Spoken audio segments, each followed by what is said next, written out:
रखना, क्योंकि दुर्योधन को श्राप लगा हुआ था कि जिस दिन तुम्हें मान खुशी होगी उसके बाद में तुम्हें दुख होगा, तो उसी दिन तुम्हारी मृत्यु हो। उसी समय दुर्योधन की मृत्यु हो जाती है। इधर दुर्योधन को जैसी अश्वत्थामा ने देखा, मन में सोचने लगा है अश्वत्थामा कि अब मुझे अर्जुन अब छोड़ेंगे नहीं। भागने लगा, अर्जुन अब जिंदा नहीं छोड़ेंगे। ऐसे जैसे महाराज सुबह हुई है, तो ध्यान रखना प्यारे भक्तों, मैया ने आज बेटे को देखा तो बिलक रही है। धन है नहीं, धन पड़े हुए लेकिन शीश नहीं है।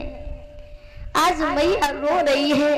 और इधर ऐसा ही नहीं, जैसी बेटों की लहस देखी कि बेटन की देखी लहस बदुखिया गिरी की तमारो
किसी माँ का बेटा खत्म हो जाए तो एक माँ ही उसका दुख जानती है।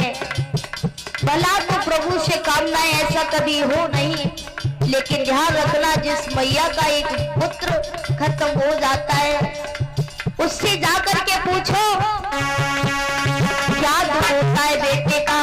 इधर मैया द्रौपदी के तो सामने एक नहीं बल्कि 5-5 पुत्र मरे पड़े हुए हैं।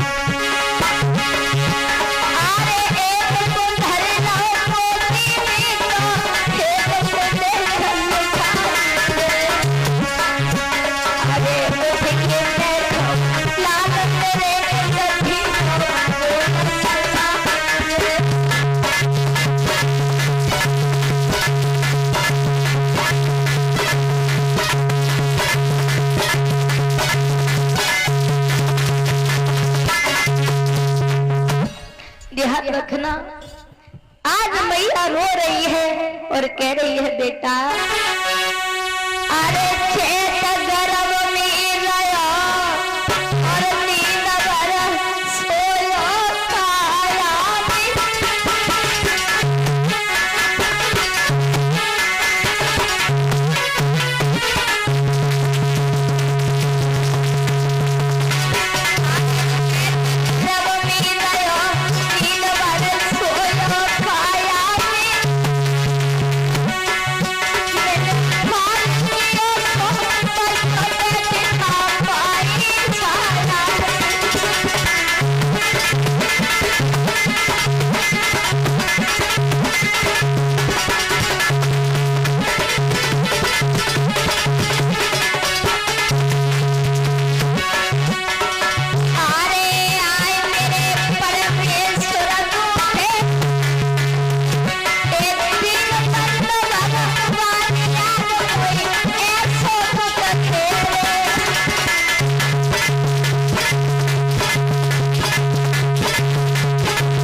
आज मैया द्रौपदी रो रही है। जिनके 5-5 बेटे मरे पड़े हुए हैं, उस मैया को कौन भला धीर बनाए। आज मैया रो रही है। ऐसा ही नहीं कि द्रौपदी बिलख रही और धर की लाश आज बेटा की।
मैं जिंदा नहीं रह सकती हूँ बेटा। दुख में बीती सब जिंदगानी,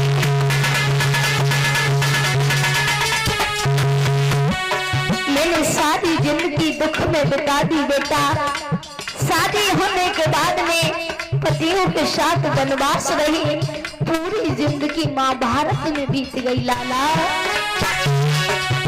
दुख में बीती सब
मैया द्रौपदी रो रही है।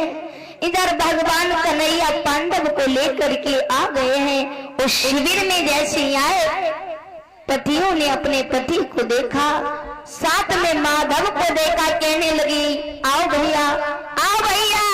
लेकिन भगवान ने क्या देखा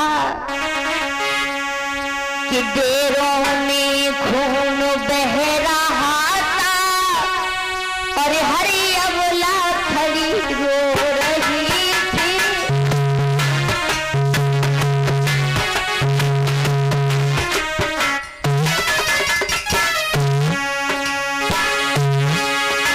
देरों में खून बह रहा था